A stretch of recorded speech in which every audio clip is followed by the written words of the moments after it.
ओम नमो भगवते वासुदेवाय। ओम नमो भगवते वासुदेवाय। ओम नमो भगवते वासुदेवाय।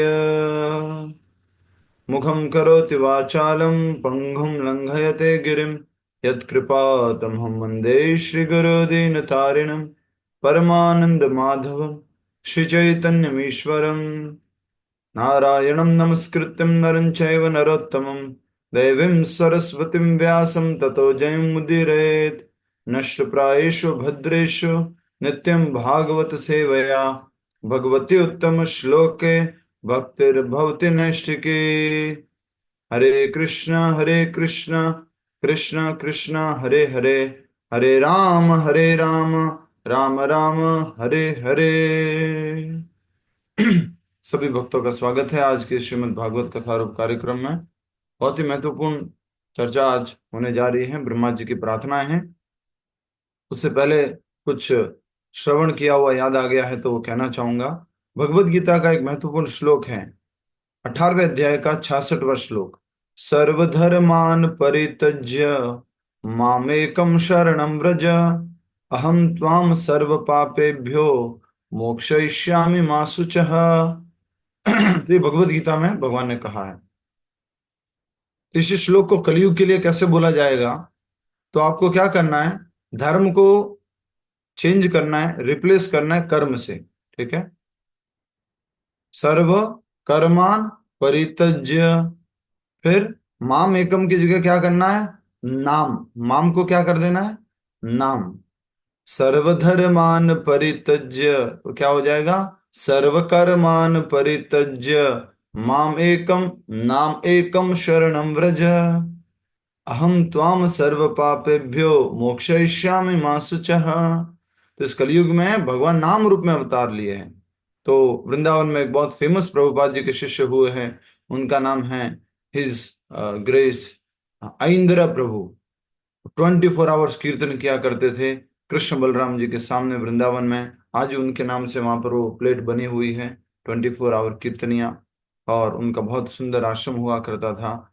तो उन्होंने कहा है कि कलयुग में क्या है, भगवान नाम रूप में अवतार लिए हैं। कली काले नाम रूपे कृष्ण अवतारा। तो सर्वधर्मान परित्यज्य मतलब क्या हो गया, सर्व कर्मान परित्यज्य। दादा का कर्म, दादी का कर्म, मम्मा का कर्म, पापा का कर्म, हाँ, जो बिजनेसमैन का कर्म, सब छोड़ दो। माम एकम, नाम एकम शरणम व्रज, नाम की शरण लो। क्या करेगा नाम, क्या करेंगे नाम प्रभु, नाम प्रभु क्या करेंगे, अहम त्वाम सर्व पापेभ्यो, सारे पापों से मैं तुम्हें, मोक्षयिष्यामि मा शुचः, मुक्त कर दूंगा और तुम डरो मत। तुम्हारे लिए और किसकी शेल्टर है, भगवान श्री कृष्ण के नाम रूप की, नाम प्रभु की। तो ये कलयुग में बहुत विशेष कृपा है हम सब लोगों के ऊपर कि इतना भयानक युग होने के बाद भी भगवान ने कृपा की है कि नाम जप मात्र से हम इस कलयुग से पार पा सकते हैं। तो आगे हम चर्चा करते हैं।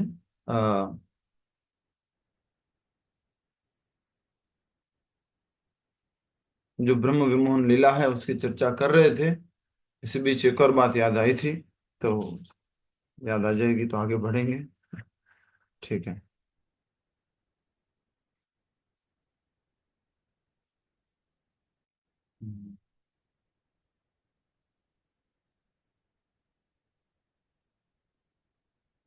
हरे कृष्ण। तो हम अ, ब्रह्मा जी की प्रार्थनाएं समझ रहे थे। और ब्रह्मा जी की प्रार्थनाओं से जो पहले अध्याय था उसका नाम था ब्रह्मा जी का विमोहन। और ब्रह्मा जी को विमोहित किया, ब्रह्मा जी को ये अ, भगवान ने दिव्य लीला करी ब्रह्मा जी के साथ में। ब्रह्मा जी के द्वारा, ब्रह्मा जी द्वारा ग्वाल वाल और बछड़ों की चोरी। तो ये बहुत ही सुंदर लीला हुई, हम सबने श्रवण की है। भगवान राइस अर्थात चावल, दही और साथ में अचार खा रहे थे। और उसी समय में ग्वाल वाल देखते हैं कि गायों के बछड़ों को चुरा लिया है। फिर वो भगवान श्री कृष्ण कहते हैं आप चिंता मत करो, आप बैठो। सारी टेंशन मेरी है। तो ये मैं हूं ना डायलॉग कहाँ से आया है? ये कृष्ण लीला से आया है। मैं हूं ना, चिंता मत करो, तुम बैठो। भगवान फिर जाते हैं और देखते हैं तो वो गायों के बछड़े नहीं मिलते। फिर भगवान जानते हैं, आप सब लोग श्रवण किए थे शायद उस दिन, राजेंद्र प्रभु जी ने भी बताया था। वैसे तो ये भगवान श्री कृष्ण की दिव्य लीला है। सारे देवी देवता आकर के भगवान की प्रार्थनाएं कर रहे हैं, भगवान को प्रेज कर रहे हैं कि अगासुर मार दिया, वाह क्या बात है, अगासुर को मार दिया। लेकिन अ, ब्रह्मा जी जो है वो कह रहे हैं कि ये छोटा सा बालक कौन है, इसकी इतनी प्रार्थनाएं क्यों हो रही है, ये भगवान नहीं हो सकता। ब्रह्मा जी खुद बुलाने गए थे, पृथ्वी के ऊपर भार बढ़ गया था, ब्रह्मा जी खुद बुलाने के लिए गए थे, ब्रह्मा जी भूल गए। तो ये क्या है? भगवान की योग माया शक्ति है, जिसके माध्यम से ये ब्रह्मा जी जो है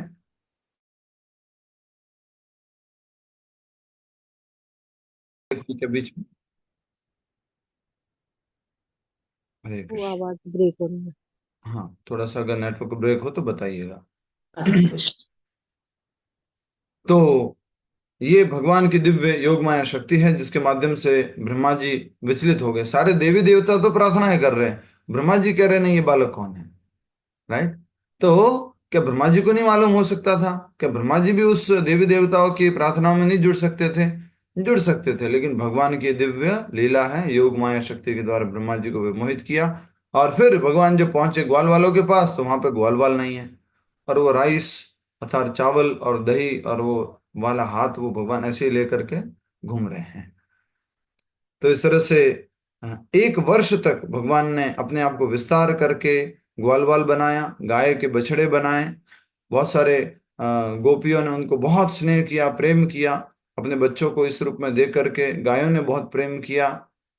भगवान ने एक एक तरीके से, मतलब नकल मारनी हो तो भगवान से सीखे, पर भगवान जैसे नकल मार सकते हैं क्या? एक एक चीज मधु मंगल जैसे खाता था वैसे ही खाते हैं। हाँ, वो जैसे बाल ऐसे बनाता था तो वो ऐसे बाल बनाते हैं। गाय जो का बछड़ा है वो जैसे रेंगता था, एक बछड़ा ऐसे रेंगता था, वो ऐसे रेंगता था, बस सब कुछ कॉपी किया भगवान ने, यार एज इट इज प्रकट हो गए। तो स्वयं भगवान अपने विस्तारों के साथ में एक साल तक ये दिव्य लीला किए। और बाद में जब एक वर्ष के बाद में जब ये ब्रह्मा जी जो है उनको सबक सिखाने को भगवान को इच्छा हुई, और ब्रह्मा जी वापस जब आए उन बछड़ों को और गायों को, वहां गायों के बछड़ों को और ग्वाल वालों को छोड़ करके देखने के लिए, अब कृष्ण क्या कर रहे हैं, अब ये बालक क्या कर रहा है।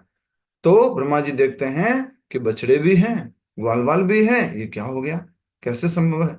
ब्रह्मा जी फिर से जूम, लेटेस्ट फ्लाइट उनकी प्राइवेट फ्लाइट है, उसको पकड़ के गए अर्थात हंस वाहन पर। और तुरंत देखा वहां पर, अरे यहाँ पर भी है। फिर वापस आए, यहाँ पर भी है। शायद कृष्ण कुछ जादूगर है, मायावादी है वो, मैं सॉरी मायावी है। मैं जब वहां जाता हूँ तो वो वहां लेके चला जाता है बछड़ों को, मैं यहाँ आता हूँ तो यहाँ लेके जाता है। लेकिन वो दो तीन बार ऐसे देखते हैं तो उनको मालूम पड़ता है कि नहीं नहीं नहीं, यहाँ पर भी है और वहां पर भी है। तब जो है भगवान अपने दिव्य स्वरूपों को प्रकट करते हैं ब्रह्मा जी के सामने।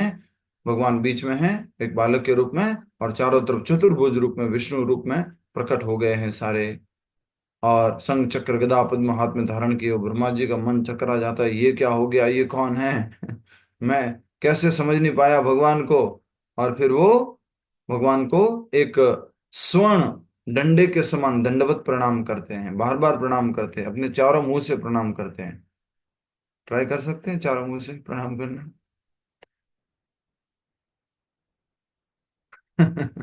संभव नहीं हम लोगों के लिए, उनके पास चार मुख थे तो वो कर सकते थे। और इसलिए उस जहां पर ये लीला हुई, जहां पर प्रणाम किया, उस गांव का नाम हुआ चौमुहा, उस स्थान का नाम हुआ। और इस प्रकार ब्रह्मा जी जो है पूरी तरह से अपने अहंकार से मुक्त हो गए, और अब भगवान को प्रार्थनाएं कर रहे हैं। बहुत सुंदर उन्होंने प्रार्थनाएं की हैं। और इन प्रार्थनाओं को पढ़ते पढ़ते हमें भी बहुत अच्छा लग रहा था। कल भी लगभग सारी हमने प्रार्थना कल कर ही ली थी। अब हम आगे की प्रार्थनाएं तो है नहीं, वही कल वाली एक बार फिर से पढ़ेंगे और याद करने की कोशिश करेंगे कि ब्रह्मा जी ने क्या क्या प्रार्थनाएं की थी। ठीक है। एक बहुत ही सुंदर बात याद आई थी, मैं भूल रहा हूँ। हरे कृष्ण। ठीक है, पहले हम ब्रह्मा जी की प्रार्थनाएं पढ़ लेते हैं। प्रभु, मैंने थोड़ा अपनी लैंग्वेज में प्रार्थनाएं लिखी, मैं पढ़ूं? अंत समय में। ओके प्रभु। हम वैसे तो हमारी इच्छा है कि ये प्रार्थनाएं हम जो है भागवत कथा से पढ़े, जो कथा सॉरी भागवत ग्रंथ से पढ़े जिसमें श्लोक अनुवाद तात्पर्य, लेकिन हम संक्षिप्त में कर रहे हैं, इसलिए ये कथा रूप में जो प्रस्तुत किया गया संक्षिप्त रूप, इसी को हम पढ़ रहे हैं। ब्रह्मा जी ने कहा, हे भगवान, आप पूर्ण पुरुषोत्तम भगवान हैं। तो ब्रह्मा जी डिक्लेयर कर रहे हैं कि आप ही परम पुरुषोत्तम भगवान हैं। कृपया मेरा मेरे प्रणाम और इन प्रार्थनाओं को स्वीकार करें। मेरे प्रणाम को और मेरी प्रार्थनाओं को स्वीकार करें। आपकी दिव्य देह वर्षा ऋतु के नवीन बादलों के समान श्यामल है।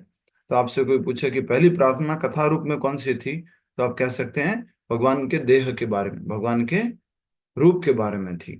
तो वर्षा ऋतु के नए बादलों, काले काले घने बादलों के, श्यामल बादलों के समान भगवान का देह है। और आपके वस्त्र बिजली के समान दीप्यमान हैं।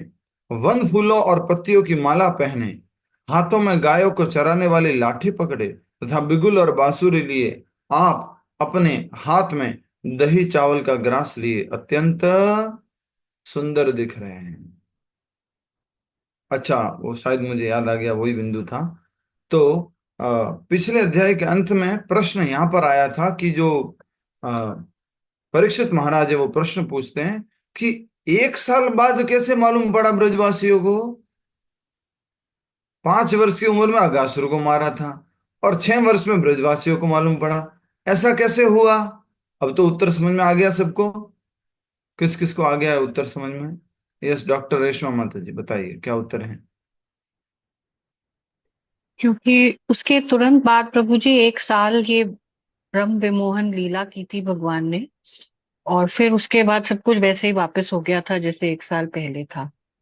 हाँ, तो अघासुर जो मारा, उसके बाद में ये दिव्य लीला भी कंटिन्यू हुई, ब्रह्मा जी का विमोहन लीला। तो इस कारण जब घर पे गए, और घर पे गए तो सब दिव्य आनंद में थे, कृष्ण स्वयं थे। तो 1 साल तो ऐसे ही निकल गया।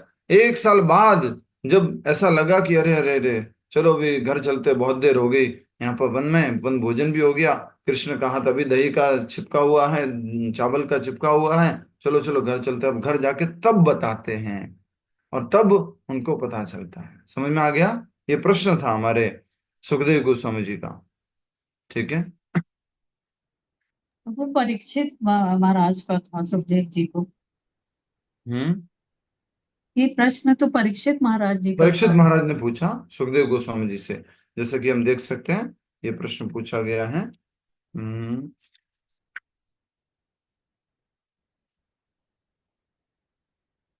अपने अंतःकरण में श्री कृष्ण का स्मरण करने के कारण सुखदेव गोस्वामी क्षण भर के लिए अपने बाह्य चेतना खो बैठे। जैसे तैसे उन्होंने अपने आप को संभाला और महाराज परीक्षित के प्रश्न का उत्तर देने लगे। तो प्रश्न क्या था? गुरुदेव, मेरे मन में इस विषय को जानने की बड़ी जिज्ञासा है। प्रतीत होता है कि भगवान की माया शक्ति का ही एक खेल है। क्या था ये प्रश्न? यह सुनकर महाराज परीक्षित ने पूछा, यह कैसे संभव है कि कृष्ण ने कुमार अवस्था अर्थात जब वे 5 वर्ष के थे, वे अघासुर का वध किए, और ब्रजवासियों को उनकी पौगंड अवस्था अर्थात जब वे 6 वर्ष के थे, इस घटना का इस प्रकार पता चला, मानो वह उसी दिन हुई थी। मानो उसी दिन हुई थी, ऐसा कैसे मालूम पड़ा? तो ये लीला 1 साल जो है, ये दिव्य लीला हुई भगवान की। ठीक है, सबको मालूम पड़ा उत्तर? ब्रह्मा जी ने ब्रह्मा जी की इस लीला से सुखदेव गोस्वामी जी ने उत्तर दिया है। ठीक है। इस संसार में न तो मैं और न अन्य कोई आपके इस रूप का पार पा सकता है, फिर भला मैं कैसे समझ सकता हूं कि इस रूप में आप किस आनंद की अनुभूति करते होंगे? इस बाल्य रूप में आप क्या आनंद, दिव्य आनंद का अनुभव करते होंगे, ये मैं कैसे समझ सकता हूँ? मैं ब्रह्मा नहीं समझ सकता हूँ। उर्मिल माता जी ध्यान दो। हे प्रभु, आप अजित हैं, आपको कोई जीत नहीं सकता। तो पहली प्रार्थना कौन सी हुई? कि आप नए वर्षा ऋतु के बादलों के समान हैं। दूसरी प्रार्थना क्या हुई? कि आपने बाल्य रूप लिया है, इस रूप में क्या दिव्य लीला कर रहे हैं, इसको मैं नहीं समझ सकता। तीसरी प्रार्थना क्या हुई? आप अजीत हैं, आपको कोई जीत नहीं सकता। परंतु जो व्यक्ति ज्ञान पद्धति द्वारा आपको समझने का प्रयास न करके पूरी तरह से शुद्ध भक्तों द्वारा गाए गए अपने, सभी लोग ऊपर देख के बोलो, नाम, रूप, गुण और लीला। नाम, रूप, गुण और लीला सबको मालूम होना चाहिए। मैंने राम अवतार जी को भी एग्जाम्पल के तौर पर लिया था, सपने में उठा करके पूछा था, राम अवतार जी वो चार कौन सी चीजें हैं? भगवान के नाम, रूप, गुण, लीला। सो जाओ। हमेशा याद रहना चाहिए, नाम, रूप, गुण, लीला। ठीक है। आगे बढ़ेंगे। तो आ, जिसने आपके नाम, रूप, गुण और लीलाओं का श्रवण कीर्तन का आश्रय लिया है, वह निश्चित ही आपको जीत सकता है। तो तीसरी प्रार्थना हुई, अजीत को जीतना। यदि कोई व्यक्ति भक्ति मार्ग छोड़कर ज्ञान मार्ग को स्वीकार करता है, वह इच्छित फल प्राप्त नहीं कर पाता। ऐसा व्यक्ति गेहूं निकाले जा चुके भूसे को पीटने वाले व्यक्ति के समान केवल कष्टों को ही बटोरता है। चौथी प्रार्थना कौन कौन सी हो गई? भूसे को पीटने वाली। ठीक है, याद करें। पहली प्रार्थना, भगवान का शरीर कैसा? नए काले श्यामल बादलों जैसा शरीर की कांति। दूसरी प्रार्थना क्या? भगवान के बाल्य रूप में भगवान जो आनंद ले रहे वो मैं नहीं समझ सकता। तीसरी प्रार्थना क्या? अजीत जीत, अजीत को भी जीत सकते हैं। किसके द्वारा? जिसने अपने नाम, गुण, रूप, लीलाओं का आश्रय लिया है, जो उसका श्रवण कर रहा है, वो जीत सकता है। चौथी प्रार्थना बोलो, लास्ट। भूसे निकालना है। भूसे की, हाँ, गेहूं का। गेहूं निकले हुए भूसे को कूटना। हाँ। तो ऐसे उससे कुछ प्राप्त नहीं होने वाला है। वैसे ही अगर ज्ञान मार्ग का हम अनुशीलन करेंगे तो हमें कुछ भी प्राप्त नहीं होने वाला है। ठीक है। पांचवी प्रार्थना, हे नाथ, हो सकता है ऐसा समय आए कि विद्वान दार्शनिक एवं वैज्ञानिक इस पृथ्वी के समस्त कणों, आकाश से गिरने वाली ओस की बूंदों, सूर्य किरणों के कणों तथा आकाश के तारों को गिन पाए, परंतु इस संसार में भला ऐसा कौन है जो आपके असीमित दिव्य गुणों को गिन सकता है? तो पांचवी प्रार्थना क्या हुई? कि वैज्ञानिक या दार्शनिक ओस की बूंदों को गिन ले, सूरज की किरणों को गिन ले। हो सकता है, ये असंभव कार्य है। क्या संभव है सूर्य की किरणों को गिनना? क्या संभव है ओस की बूंदों को गिनना? क्या संभव है अ, आकाश के तारों को गिनना? नहीं है। तो मान लीजिए ये गिन लिए, लेकिन आपके दिव्य गुणों को, आपके दिव्य लीलाओं को, आपके असीमित दिव्य गुणों को कभी नहीं गिन सकते। ये पांचवी प्रार्थना। हे भगवान, जो व्यक्ति अपने जीवन में आने वाले कष्टों को अपने ही पूर्व जन्मों का फल मानकर कृतज्ञता पूर्वक उन्हें स्वीकार करता है और आपकी अहेतु की कृपा की प्रतीक्षा करते हुए आपको हृदय से नमन करता है, वह मुक्ति का अधिकारी बन जाता है। मुक्ति उसका जन्म सिद्ध अधिकार बन जाती है। ये कितनी? छठी प्रार्थना। फिर से याद करो, पीछे से चलते आप, ठीक है, नीचे से। छठी प्रार्थना कौन सी हुई?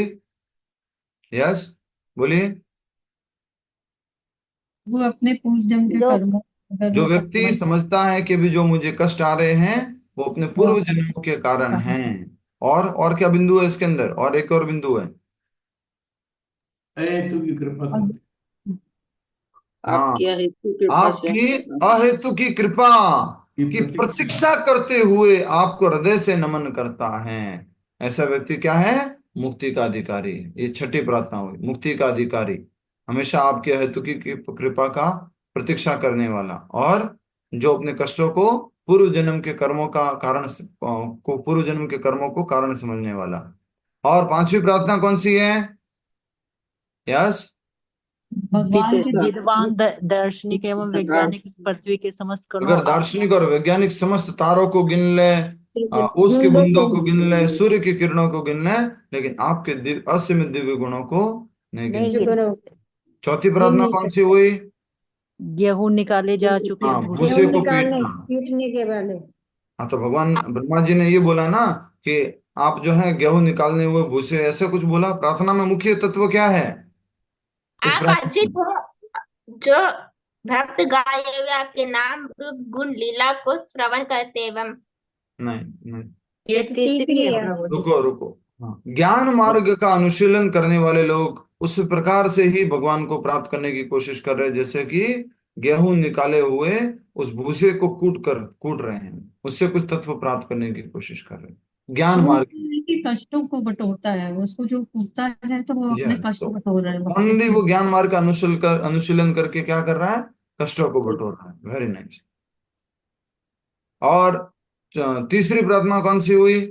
आप अजीत आप है, अजीत है और आपको आपको कोई जीत नहीं जीत नहीं सकता। सकता। अजीत है, आपको जीता नहीं जा सकता। पर आपको कैसे जीत सकते हैं? अगर कोई व्यक्ति आपके नाम गुण रूप और लीला के आश्रय ले ले तो आपको जीता जा सकता है। फिर दूसरी प्रार्थना बोलो। बाल रूप में आनंद की अनुभूति आप बाल्य रूप में, इस रूप में क्या दिव्य आनंद ले रहे हैं हम नहीं समझ सकते हैं। पहली प्रार्थना, आप आपका आप दिव्य भगवान का देव श्यामल दिव्य श्यामल निर्मल रूप रंग दर्शन। ठीक है, हाथ में लकुटी है, बांसुरी है, दही चावल हाथ में है लगे हुए हैं, दिव्य दर्शन है आपके। तो वो पहली प्रार्थना थी। ठीक है, पहली प्रार्थना हो गई कि भगवान आपका रूप कैसा है। दूसरी प्रार्थना हो गई कि बोलो, बाल्य रूप। बाल्य रूप में दिव्य लीलाओं को मैं नहीं समझ सकता हूँ। तीसरी प्रार्थना हो गई, आप आप अजित है। आप अजीत हैं पर आपको जीता जा सकता है भक्ति द्वारा। चौथी प्रार्थना हो गई, ज्ञान मार्ग मात्र कष्ट और बटोरने का साधन है, जिस प्रकार से वो गेहूं निकले वो भूसे को पीटना। पांचवी प्रार्थना हो गई, जिस प्रकार से वैज्ञानिक और दार्शनिक पूरे विश्व के सारे तारों को किरणों को गिन ले, लेकिन आपके असीमित गुणों को नहीं जान सकते हैं। छठी प्रार्थना हो गई, जीवन ज्ञान जाने पूर्ण फल को कर्म समझ के। पूर्व जन्म के कर्मों के फलों को समझ करके यही मेरे कष्टों का कारण है। और क्या समझता है? और उन्हें और भगवान की अहेतु की कृपा अहेतु की कृपा प्रतीक्षा करता है, कृपा को अहेतु की कृपा की प्रतीक्षा करता है। हाँ? वो अधिकारी है किसका? मुक्ति का अधिकारी। ठीक है। हे भगवान, जरा मेरी दृष्टता तो देखिए। सातवीं प्रार्थना, मैंने अपनी शक्ति से आपकी शक्ति को परखने का प्रयास किया, मैंने अपनी शक्ति से आपकी शक्ति को परखने का प्रयास किया। ये सातवीं प्रार्थना है। परंतु आपकी तुलना में मैं क्या हूं? मैं कुछ भी नहीं हूं। उदाहरण दे रहे ब्रह्मा जी, एक विशाल अग्नि के सामने एक तुच्छ चिंगारी मात्र हूं, कृपया मेरा अपराध क्षमा करें। तो सातवीं प्रार्थना में ब्रह्मा जी कहते हैं, मेरा अपराध क्षमा करें, मैं आपके सामने कुछ भी नहीं हूं। आप एक महान अग्नि हैं, मैं एक छोटी सी चिंगारी हूं। मैं अपनी शक्ति से आपकी शक्ति को परखने की प्रयास कर रहा हूँ। यस, वो बात याद आ गई मुझे अब। हरे कृष्णा। बोलने दीजिए। बात ये थी, प्रभुपाद जी अपने प्रवचन में बताते हैं, जो भागवत में रामायण आती है उसमें ये बात आई है। शॉर्ट में ही है, 1 मिनट का ही है। शासक को शासन करने के लिए शास्त्र और शस्त्र दोनों का उपयोग करना पड़ता है। शासक को शासन करने के लिए शास्त्र और शस्त्र दोनों का उपयोग करना पड़ता है। शास्त्र का उपयोग किसके लिए? जो विनम्र है, जो समझ समझ जाएंगे, समझ लेंगे, हाँ, जो थोड़ा क्या बोलेंगे, सिविलाइज्ड को क्या बोलते हैं हिंदी में? सभ्य प्रभु जी। सभ्य लोग हैं। और सभ्य लोगों के लिए क्या है? शास्त्र है, सॉरी। सभ्य लोगों के लिए शास्त्र है, और असभ्य लोगों के लिए क्या है? इशारा करके बताओ। शस्त्र शस्त्र। शस्त्र प्रभु। इसलिए आज विजयदशमी के दिन विश्व भर में, और खास करके सनातन संस्कृति के अंतर्गत, शस्त्रों का पूजन होता है। कुछ लोगों ने मात्र अपनी अपनी गाड़ियों का पूजन किया है, या करेंगे रात को, मेरी BMW, मेरी मर्सिडीज, मेरी ये। कलयुग में कार ही शस्त्र हो गई है ना, तो उन्हीं की पूजा हो रही है। शस्त्र जो है उसका उपयोग करना है और उसकी पूजा करनी है। हाँ? तो भगवान ने शस्त्र उपयोग करके रावण जैसे असभ्य, सभ्य होता वो सीता मैया को कभी हरण करने की कोशिश नहीं करता। तो शस्त्र का भी उपयोग करना पड़ता है। ये याद आ गया, धन्यवाद। आगे बढ़ते हैं। तो सातवीं हमारी प्रार्थना हो गई कि मैं कितना मूर्ख हूं और मैं कैसे अपनी शक्ति से आपको परखने का, आपकी शक्ति को परखने का प्रयास कर रहा था। मैं तो आपके सामने क्या हूं? तुच्छ चिंगारी के समान हो, आप तो एक महान, बहुत महान अग्नि है। फिर 8वीं प्रार्थना, मेरा जन्म रजोगुण से हुआ है और इसलिए मैं स्वयं को स्वतंत्र ईश्वर मानता हूं। मैं कितना मूर्ख हूं, कृपया मुझे अपने सेवक के रूप में स्वीकार करके अपनी करुणा का पात्र बनाए। तो 8वीं प्रार्थना क्या हुई, मैं मूर्ख हूं, मुझे कृपया करके अपना सेवक के रूप में स्वीकार करें और अपनी कृपा का, करुणा का पात्र बनाए। करुणा करो, कृपा करो। इसलिए भगवान को क्या बोला जा रहा है, दयामय, करुणामय, करुणा सिंधु। करुणा सिंधु। ठीक है। 9वीं प्रार्थना, मेरा अस्तित्व कुछ कितना तुच्छ है, मैं केवल 7 हाथ जितना लंबा एक प्राणी हूं भगवान, और भौतिक तत्व से बने घड़े जैसे इस ब्रह्मांड में कैद हूं। और आपकी क्या महिमा है, आपके रोम कूपों से उसी प्रकार असंख्य ब्रह्मांड बाहर निकलते हैं, जिस प्रकार खुली खिड़की से बालू के कण अंदर बाहर आते जाते रहते हैं। खुली खिड़की से बालू के कण जैसे आते जाते रहते हैं, इतनी आपकी महिमा है। मैं कैसे समझ सकता हूं इन असंख्य महिमा को। मैं तो मैं तो एक छोटा सा जीव हूं, जो कि इस भौतिक तत्वों से बने ब्रह्मांड में फंसा हुआ हूं। कितना छोटे ब्रह्मा जी, 7 हाथ लंबे हैं। हरे कृष्ण। भगवान के सामने तो कुछ भी नहीं है प्रभु। कुछ भी नहीं है। कल उस दिन हमने समझा था, कल जब चर्चा की थी, भगवान के सामने क्या है, बुलबुले के बराबर है। बुलबुला, बुलबुला आया, बुलबुला फट गई। और ब्रह्मा जी के सामने हम क्या है, करोड़ों करोड़ों बुलबुले पैदा होना और बुलबुले फट जाना। हमारा जीवन ऐसा है। हे प्रभु, जब गर्भस्थ शिशु अपनी माता को पैर से ठोकर मारता है, तो क्या माता इसका बुरा मानती है? हाँ? क्या इस सृष्टि में ऐसा कुछ है जो आपके उदर के बाहर है?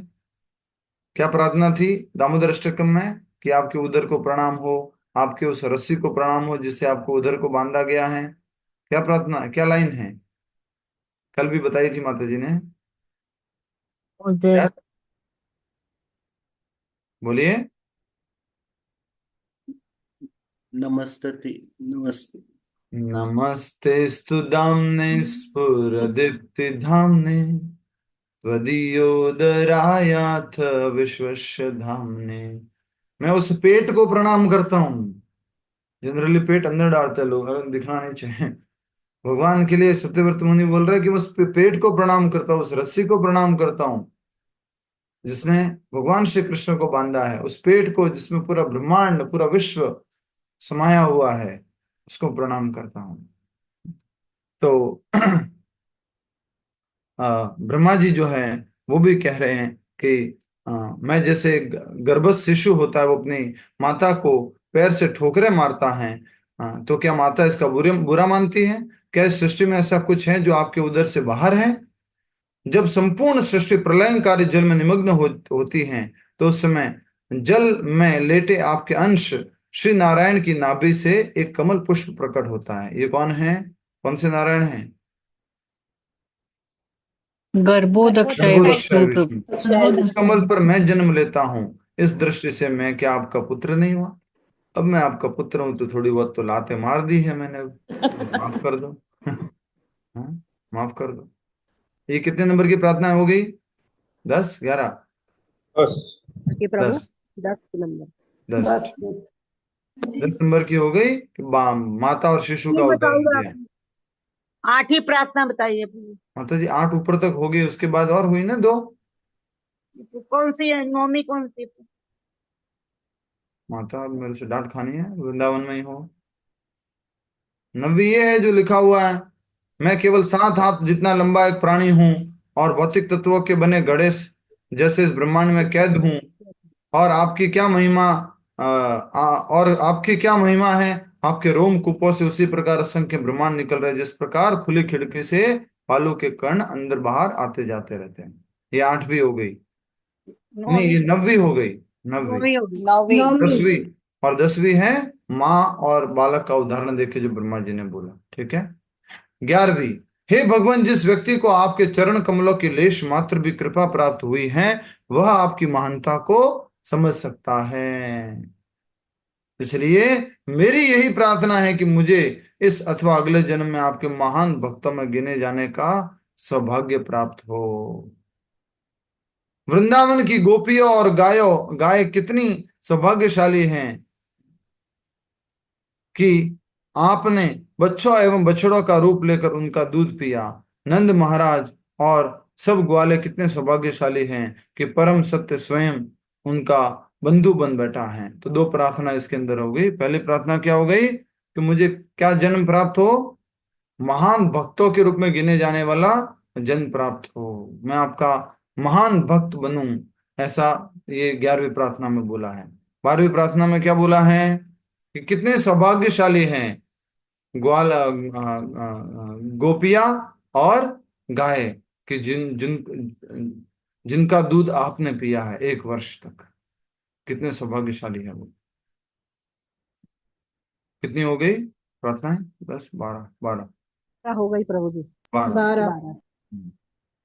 अब आगे बढ़ते हैं।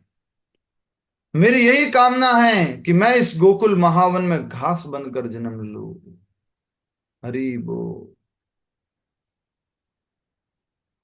ये थोड़ा सा मुझे अब डाउट आया, आज आया, वैसे आना नहीं चाहिए था। भगवान ऑलरेडी जो है वृंदावन में है, नंदगांव में है, और यहाँ पर गोकुल महावन बोल रहे हैं। जी। सुंदर प्रार्थना, बहुत ही सुंदर प्रार्थना है ब्रह्मा जी की मेरी यही कामना है कि मैं इस गोकुल महावन में घास बनकर जन्म लूं। क्या भावना है ब्रह्मा जी की, जिससे मुझे यहाँ के निवासियों की चरण धूलि अपने सिर पर धारण करने का सौभाग्य प्राप्त हो। परंतु यदि मैं इस सौभाग्य के योग्य नहीं हूं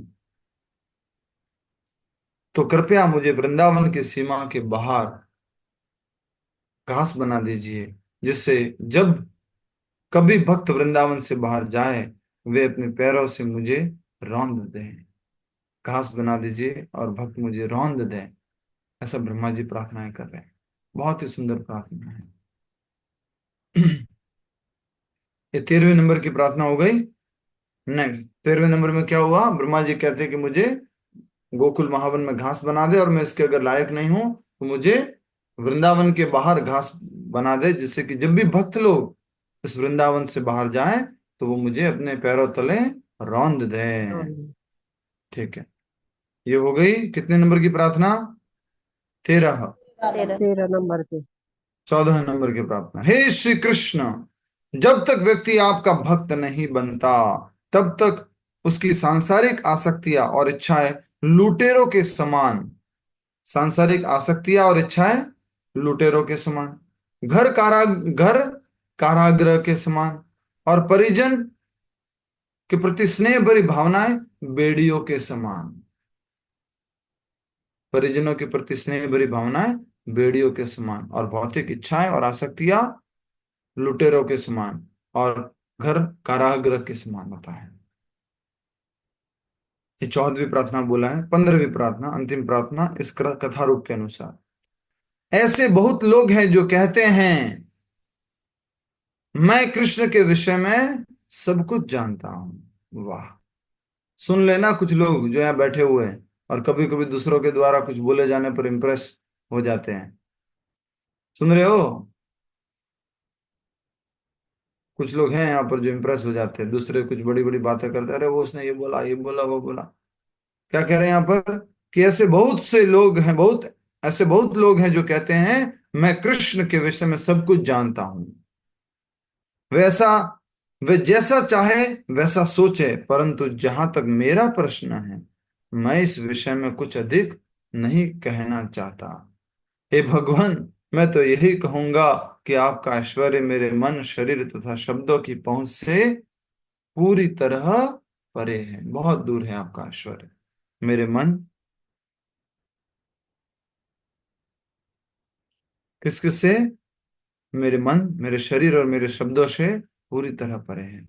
इसलिए जब तक इस सृष्टि या सृष्टि रहेगी और सूरज चमकेगा, मैं निरंतर आपको प्रणाम करता रहूंगा जब तक सूरज चमकेगा, और जब तक ये सृष्टि रहेगी मैं आपको क्या करता रहूंगा। इशारा करो सभी लोग, सभी लोग। प्रणाम। उर्मिल माता जी इशारा करो, ब्रह्मा जी क्या कह रहे हैं, मैं क्या करता रहूंगा जब तक सृष्टि रहेगी तब तक। ऐसे ऊपर करता रहूंगा, प्रणाम करता रहूंगा। हाँ। ठीक है, ये प्रार्थना हुई। अब हम आगे बढ़ रहे हैं। कितनी प्रार्थनाएं होगी इस कथा रूप के अनुसार? 15। 15 प्रभु जी। 15 हो गई प्रभु जी। ठीक है, याद करने की कोशिश कीजिए एक एक लाइन में इन सब प्रार्थनाओं को, और भगवान के सामने जा करके बोल भी सकते हैं पेपर पर लिख करके। प्रार्थनाएं करने के बाद भगवान की अनुमति लेकर ब्रह्मा जी ने उनकी 3 परिक्रमा लगाई और उनके चरणों में पुनः नमन किया। ब्रह्मा जी के जाने के बाद कृष्ण ने अपने बछड़ों को लिया और ठीक 1 वर्ष पूर्व की भांति उन्हें यमुना तट पर ले आए, जहां वे अपने मित्र उनके मित्र भोजन करते हुए उनकी प्रतीक्षा कर रहे थे। तो गोप बालक भी आ गए और ग्वाल गाय भी आ गई। श्रील सनातन गोस्वामी टीका करते हैं कि वे ग्वाल बाल और बछड़े पूरे 1 वर्ष तक यमुना के तट पर ही रहे। 1 वर्ष तक। वास्तव में ब्रह्मा जी उन बच्चों और बछड़ों को नहीं ले गए थे। भगवान की माया शक्ति के प्रभाव से बच्चों और बछड़ों को काल बीतने का किंचित भी आभास नहीं हुआ। ये भगवान की योग माया शक्ति के अंतर्गत सनातन गोस्वामी जी समझा रहे कि 1 वर्ष कैसे हो गया उनको मालूम नहीं पड़ा। भगवान की माया शक्ति के प्रभाव से बच्चों और बछड़ों को काल बीतने का किंचित किंचित भी आभास नहीं हुआ, और न ही उन्हें भूख प्यास लगी। न तो वृंदावन वासी ने और न ही ब्रह्मा जी ने इस बात को, न तो वृंदावन वासी और न ही ब्रह्मा जी इस बात को समझ सके। और जब पुनः कृष्ण की इच्छा हुई तो सब कुछ पहले जैसा हो गया। सब कुछ पहले जैसा हो गया। जो भी हमने चर्चा की थी ना कि 1 वर्ष कैसे लगा, कि छठे पौगंड अवस्था में जब बताया गया ब्रजवासियों को, तो उनको वो लीला ऐसी क्यों लगी जैसे कल ही हुई है, आज ही हुई है। उसका कारण हम समझ गए हैं। ब्रह्मा जी द्वारा की गई प्रार्थनाओं को सुनकर श्री कृष्ण शांत थे। यद्यपि श्री कृष्ण पूर्ण पुरुषोत्तम भगवान हैं, परंतु फिर भी वे वृंदावन में एक असाधारण ग्वाले के रूप में प्रकट हुए थे। इसलिए वे सोचने लगे, अरे ये चतुर्भुज ब्रह्मा जी यहाँ कहां से आ गए? वे यहाँ क्या कर रहे हैं? मैं अपने बछड़ों को चराने में व्यस्त हूं, परंतु ये ब्रह्मा जी क्या क्या बोल रहे हैं? समझ में आ रहा है आपको? हरे कृष्णा, समझ में आ रहा है क्या हुआ? कह रहे हैं ब्रह्मा जी द्वारा की गई प्रार्थना सुनकर श्री कृष्ण शांत थे। अब ग्वाल वाल भी उधर है, बछड़े भी है, सब कुछ है इधर। अब क्या करे भगवान, क्या करे नेक्स्ट, क्या करे? अच्छा, दूसरी बात यह है, किसी ने प्रश्न पूछा था, उस समय ना बलराम जी नहीं आए हुए थे। ये जब लीला के लिए, गोचरण लीला के लिए आए थे भगवान कृष्ण, तो बलराम जी नहीं आए थे। तो आगे हम समझेंगे इस बात को, अगर ये बात बलराम जी की बात आती है तो। ठीक उनका है, जन्मदिन था ना प्रभु जी। किनका? बलराम जी का? हाँ प्रभु बलराम जी का जन्मदिन था उस दिन। इसलिए वो बलराम जी नहीं का आए थे। जन्मदिन जी था। बोल, बलराम पूर्णिमा का दिन था तो बलराम जी बर्थडे मना रहे थे। हरी बोल, दूध माखन की पार्टी हो रही थी, तो बलराम जी नहीं आए थे। ठीक है, आगे बढ़ते हैं। तो कृष्ण शांत थे। यद्यपि श्री कृष्ण पूर्ण पुरुषोत्तम भगवान है, परंतु फिर भी वे वृंदावन में एक साधारण ग्वाले के रूप में प्रकट हुए थे। इसलिए वे सोचने लगे, आ, अरे ये चतुर्भुज ब्रह्मा जी कहां से आ गए? ब्रज भाषा में कैसे बोलेंगे? यो 4 मूढ़ों को ब्रह्मा कहां से आ गयो? हम्म? आ भी गयो। आवे प्रभु गयो कहाँ नहीं से होता नहीं, माता कहाँ जी। से आ गए हो? आवे गयो कहां से हो गया? आवे गयो तो कहाँ से गुजराती हो आ गया। गए हो? तारीख है। यहाँ कहां से आ गए? वे यहाँ तारीख क्या योगा कर, है। यो आ यहाँ पे। गयो आ गयो। ठीक है भाई, रुको, मेरे को बोलने दो, थोड़ा सीखा है। ये यहाँ क्या कर रहे हैं? ओ ओ क्या कर रहा है? वो क्या कर रहा है? मैं अपने बछड़ों को चराने में व्यस्त हूं, परंतु ये ब्रह्मा जी क्या क्या बोल रहे हैं?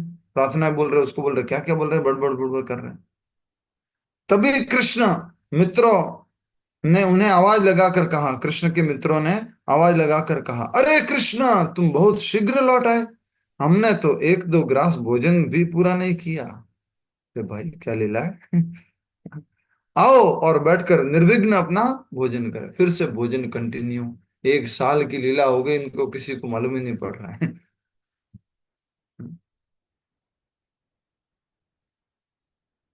कभी कभी हमारी माया लीला होती है। मतलब भोजन करने बैठते हैं या कुछ काम करने बैठते हैं, और ऐसे ही समय निकल जाता है, निकल जाता है, निकल जाता है, अरे 1 घंटा हो गया मैं खाना खा रहा हूँ। ऐसे करते इंद्रिय भोग में भी समय निकलता जाता है, निकलता जाता है, कोई समय का मालूम नहीं पड़ता है। दौड़ा जाए रे समय का घोड़ा। समय भाग रहा है, रोकना मुश्किल है। तो हमें भी मालूम नहीं पड़ता जब हम इंद्रिय भोग में व्यस्त रहते हैं। इस तरह से भोजन कर रहे, कुछ कर रहे, गेम खेल रहे। जैसे बच्चों को बचपन में क्या होता था, खेलते थे, भागते थे, दौड़ते थे, मालूम भूख प्यास कुछ मालूम नहीं कितना समय हो गया। वैसे ही भगवान यहाँ पर दिव्य लीला कर किए हैं, और गाय और बछड़ों को और इन ग्वालों को कुछ मालूम ही नहीं है कि 1 साल हो गया। उन्होंने तो बोल रहे 2-3 ग्रास ही खाए थे, तुम जल्दी से आ गए।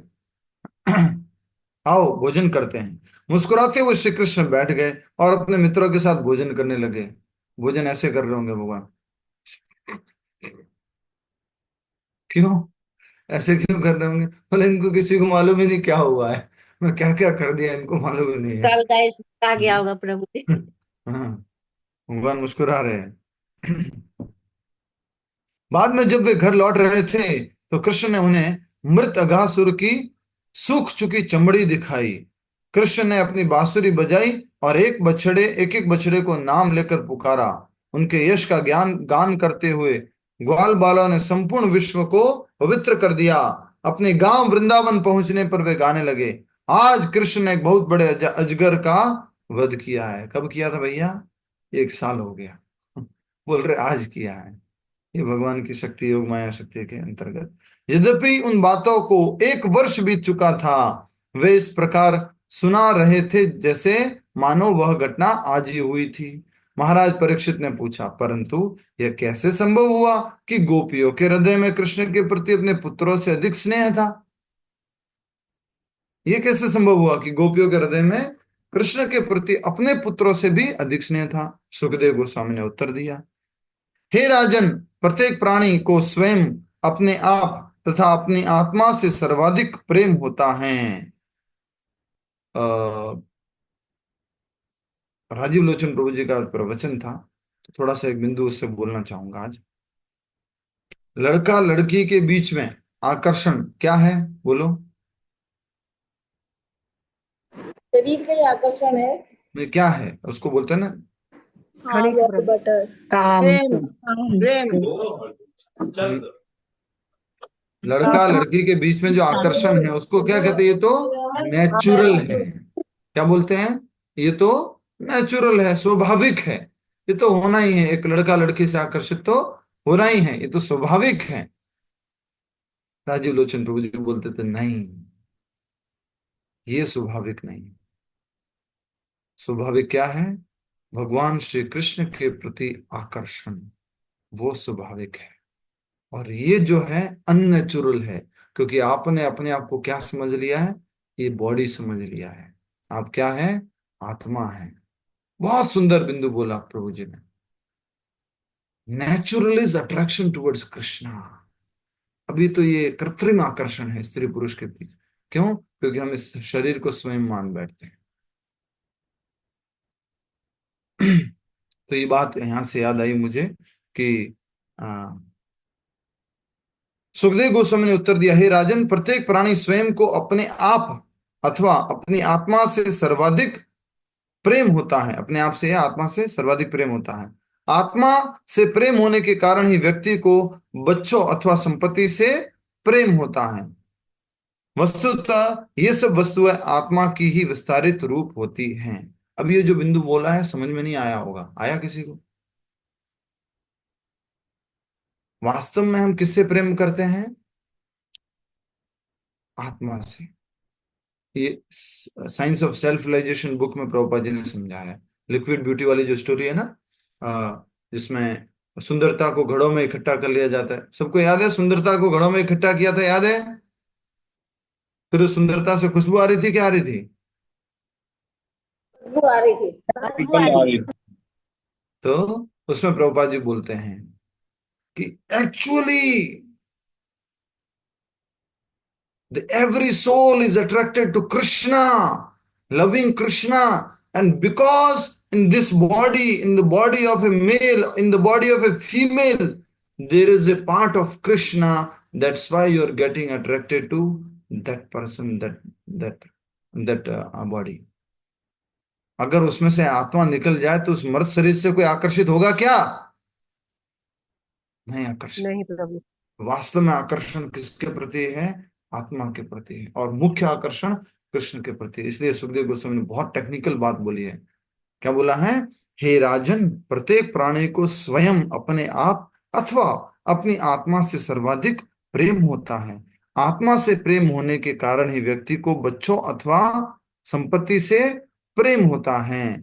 वस्तुतः ये सब वस्तु आत्मा का ही विस्तारित रूप होती है।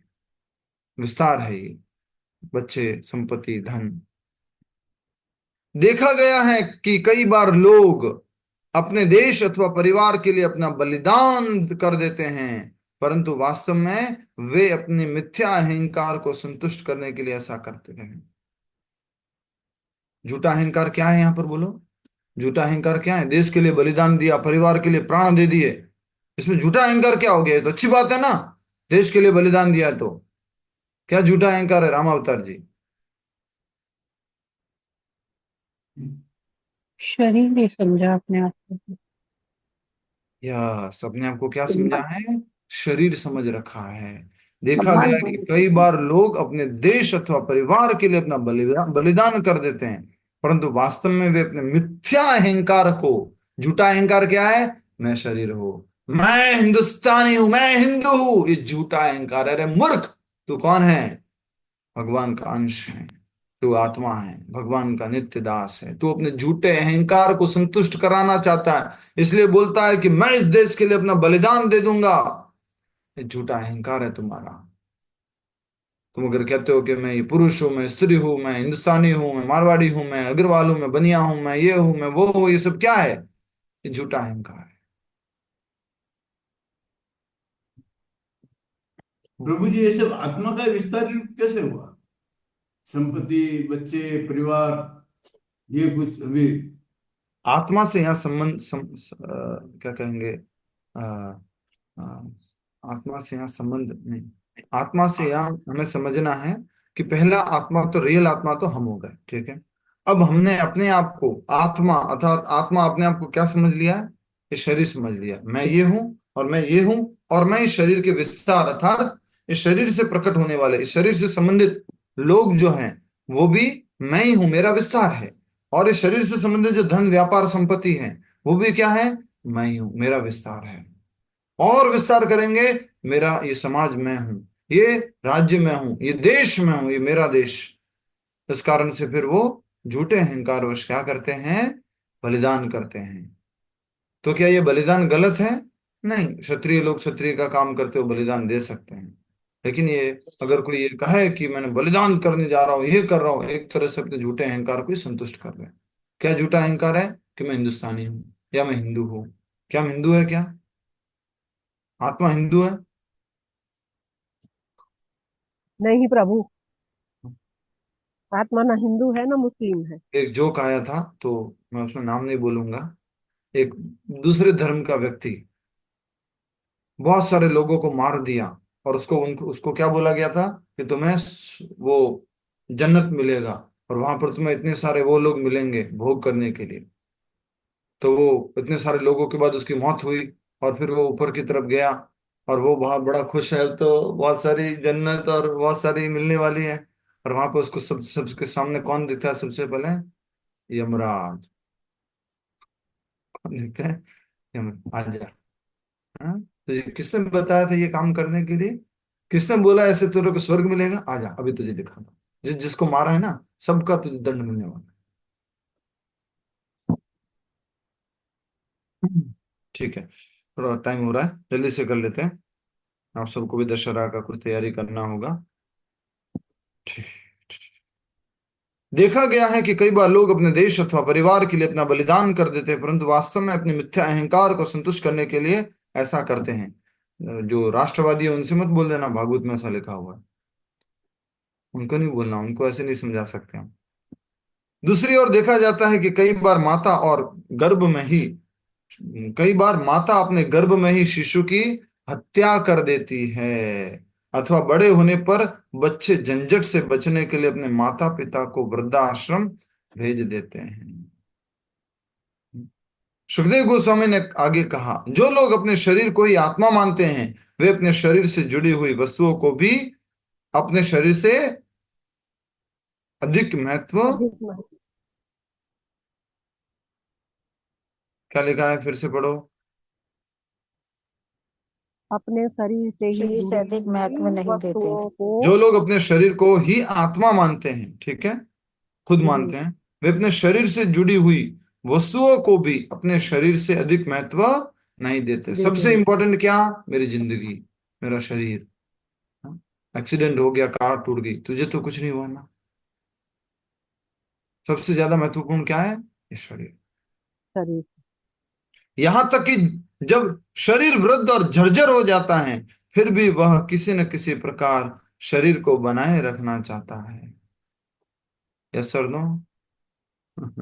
बद्ध जीव अपने शरीर को सर्वाधिक महत्वपूर्ण मानता है और उसकी संतुष्टि के लिए संपूर्ण संसार को भी दांव पर लगाने के लिए नहीं हिचकिचाता। अपने आप को बचाना है, शरीर को बचाना है, पूरा संसार दांव पर लगा सकते हैं।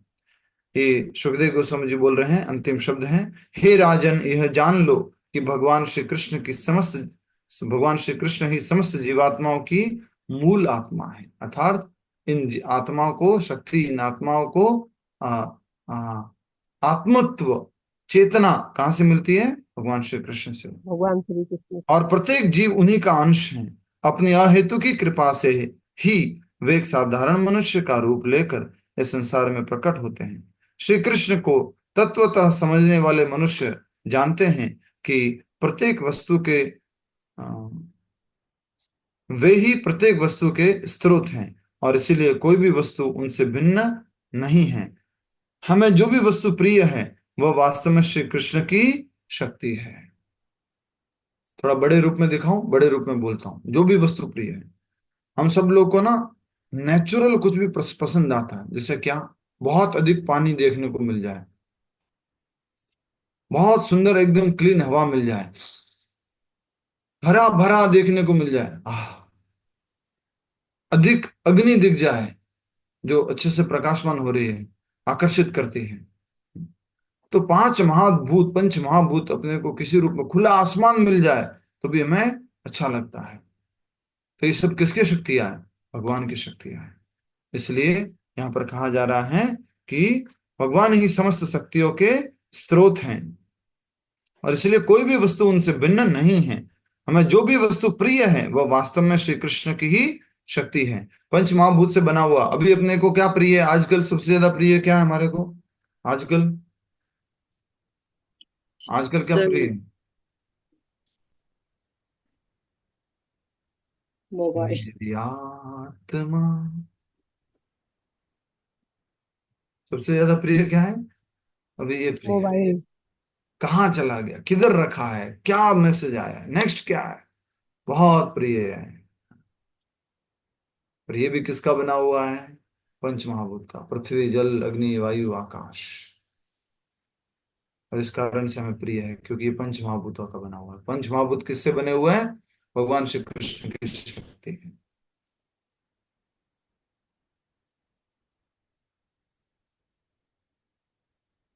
वह वास्तव में श्री कृष्ण की शक्ति है और स्वयं श्री कृष्ण है। हमें अनुभव करना होगा कि संसार में जो कुछ भी आकर्षक है वह श्री कृष्ण के तेज और ऐश्वर्य के प्रभाव के कारण है। कुछ भी आकर्षक है वो भगवान श्री कृष्ण का तेज है या उनका ऐश्वर्य का प्रभाव है। ये हम भगवत गीता के 10वें अध्याय में समझ चुके हैं। भगवान का ऐश्वर्य योग जो हमने समझा था कि भगवान ने बताया था कि तारों में मैं चंद्रमा हूं, नदियों में मैं गंगा हूं, इंद्रियों में मैं मन हूं। जिन मनुष्यों ने भगवान मुकुंद के चरण कमल रूपी नौका को स्वीकार कर लिया है उन लोगों के लिए यह भव सागर एक बछड़े के खुर में जमा पानी जितना तुच्छ रह जाता है। ऐसे मनुष्य का लक्ष्य वैकुंठ परम पदम होता है, न कि यह भौतिक संसार जहां प्रत्येक पद पर विपदाएं ही विपदाएं है। पदम पदम यद विपदाम। क्या कह रहे हैं? फिर से इस लाइन को लास्ट में समझ लीजिए, ये श्लोक बहुत इंपॉर्टेंट है। जिन मनुष्यों ने भगवान मुकुंद, मुकुंद मतलब मुक्ति देने वाले, मुकुंद का मतलब बोलो, मुक्ति देने वाले के चरण कमल रूपी नौका को स्वीकार कर लिया है। भगवान श्री कृष्ण के चरण कमलों को स्वीकार कर लिया है। तो भव सागर में भगवान श्री कृष्ण के चरण कमलों की शरण ले ली है। भव सागर मतलब क्या? जहां बार बार जन्म मृत्यु का चक्र होता रहता है। उन लोगों के लिए यह भव सागर एक खुर में जमा पानी जितना तुच्छ रह जाता है। सागर कितना बन गया? बछड़े के पैर में बछड़े के जितना खुर के हाँ पानी आता है उतना। हाँ। समाश्रिता ये पद पल्लव प्लवम महत्पदम पुण्येशो मुरारे भवाम्बुधिर्वत्स पदम परम पदम पदम पदम यद विपदाम न तेषाम। तो जिन्होंने भगवान के चरण को, कमल रूपी चरण की शरण ले रखी है, नाव की शरण ले रखी है, ऐसे मनुष्यों का लक्ष्य क्या है? परम पदम। एक बार इशारा करो, परम पदम बोलो। उनका लक्ष्य क्या है? परम पदम, भगवान के धाम की प्राप्ति। न कि ये भौतिक संसार जहां पर क्या होता रहता है? पग पग पर पदम पदम यद विपदाम न तेषाम। जहां हर समय यहाँ पर क्या है? विपदा है। बार बार जब इस जन्म मृत्यु के चक्कर में वो नहीं आना चाहते। कौन? जिसने भगवान के चरण कमल रूपी नाव की शरण ले रखी है। और शरण लेने से पूरा का पूरा विशाल सागर, भव सागर क्या बन गया है? गाय के गोवत्स पदम, गाय के वत्स, बछड़े के पद खुर, उसमें जितना पानी आता है उतना छोटा सा हो गया। अब पार कैसे करेंगे? हरि बोल, पार हो गया। तो उनका लक्ष्य क्या है? परम पदम, न कि ये भौतिक जगत जहां पर पदम पदम यद विपदाम न तेषाम। हर क्षण यहाँ पर विपदा है। अभी कोई तेलंगाना में एक बिल्डिंग तोड़ रहे थे, दूर खड़े थे, वीडियो बना रहे थे। जो तोड़ने वाले लोग ही थे, गवर्नमेंट के ऑफिशियल होंगे, कुछ दूर खड़े थे, दूर से बना रहे थे।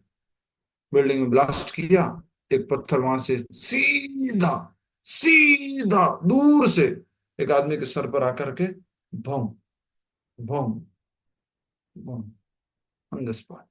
परम पदम पदम पदम यदि विपदाम। हर पद पे यहाँ पर क्या है? विपदा है। कभी भी कुछ भी हो सकता है, गए, कुछ मालूम नहीं।